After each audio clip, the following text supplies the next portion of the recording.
একটা খবরের প্রতি আপনাদের দৃষ্টি আকর্ষণ করছি। ভার্জিনিয়ায় জয়ের দুই বাড়ির সন্ধান জব্দের উদ্যোগ দুদকের। দুদক কিভাবে জব্দ করবে এটা আমি জানি না। এটা কি আমেরিকাকে সিগন্যাল দিল?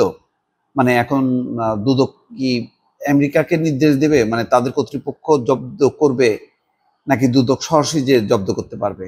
সেটা আইনগত ব্যাপার, আমি পরিষ্কার না। কিন্তু বিষয়টা খুব পরিষ্কারভাবে দুদক বলছে বাড়ি দুটির মূল্য বাংলাদেশি টাকায় 53 কোটি টাকারও বেশি।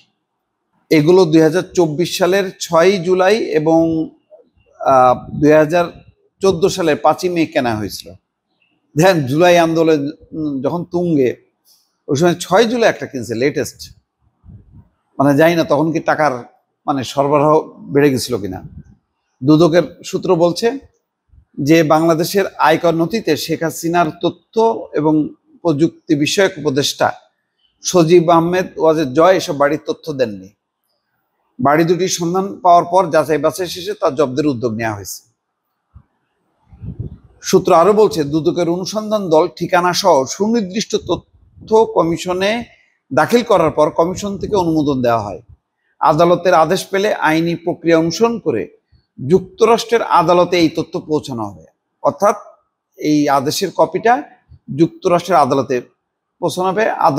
যুক্তরাষ্ট্রের আদালত এটা নিশ্চয়ই যাচাই বাছাই করবে, তারপরেই হয়তো জব্দ হবে। ইতিমধ্যে যদি তিনি মার্কিন নাগরিকত্ব নিয়ে নেন তাহলে তো আর একটা বিষয়, মার্কিন আইনে আবার কি আছে সেটা একটা দেখার বিষয়, যার ভিত্তিতে যুক্তরাষ্ট্র সরকার বাড়িগুলো জব্দ করতে পারে।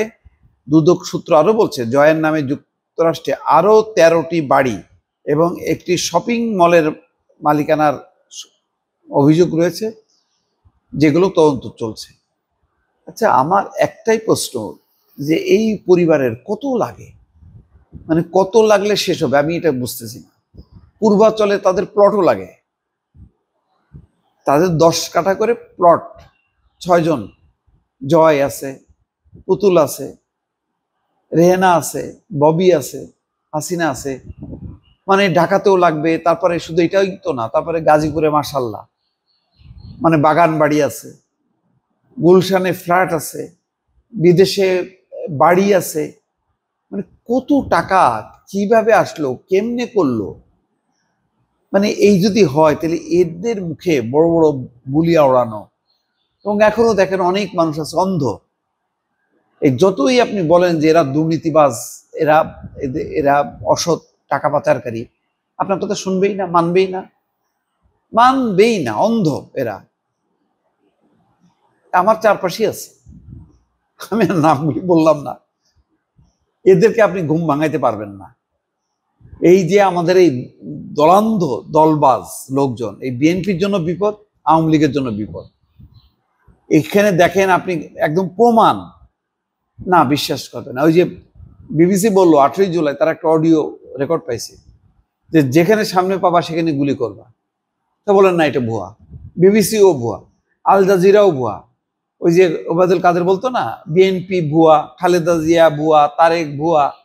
এই ভুয়া করতে করতে এখন দেখা যাচ্ছে যে এখন এই ইউনূস সরকারের বিরুদ্ধেও ছেলেবেলেরা ভুয়া ভুয়া করতেছে। মানে যাবতীয় খারাপ কিছু প্রচলন সব দেখবেন যে আওয়ামী লীগ শুরু করছে, দুর্নীতি লোপাট টোপাট করছে, মহা সুখে আছে। আর এখানে এই যে পলকের মতন ছেলেবেলেরা এখন কান্নাকাটি করে বাঁচতেছে না। তাদের তো এই রাজনীতির এই কঠিন, তারা মানে এমপি হয়েছে কম বয়সে, মন্ত্রী হয়েছে, বিলাসী জীবন দেখছে, কষ্টের জীবনটা তো দেখছে না। তাদের ওই দলের নেতা বঙ্গবন্ধু শেখ মুজিবুর রহমান, তার আদর্শের তো এরা না। তারা তো জেল খাটছে প্রায় কত 14-15 বছর, 20 বছর। এই জেল জীবন তো এরা দেখেনি, এখন আর সহ্য হচ্ছে না। এত বিলাসিতার মধ্যে ঢুকে গেছে, এখন আর জেলের খানায় পছন্দ হচ্ছে না। এই যে জয় দেখেন, এক মানে কি যেন এখানে গ্রাফিতি আঁকে, তারপরে কি করে না করে, তার পোশাক আশাক, ড্রেস আপ, মেকআপ, গেটআপ, কি বলতেছে, কি করতেছে, তার মধ্যে তার এই এত সম্পত্তি, কি করবে এরা? মারা গেলে কোথায় যাবে এগুলি সম্পত্তি, কে খাবে? আসলে এগুলি কেউ চিন্তা করে না, মরণের চিন্তা কারোরই নেই। ভালো থাকবেন, আল্লাহ হাফিজ।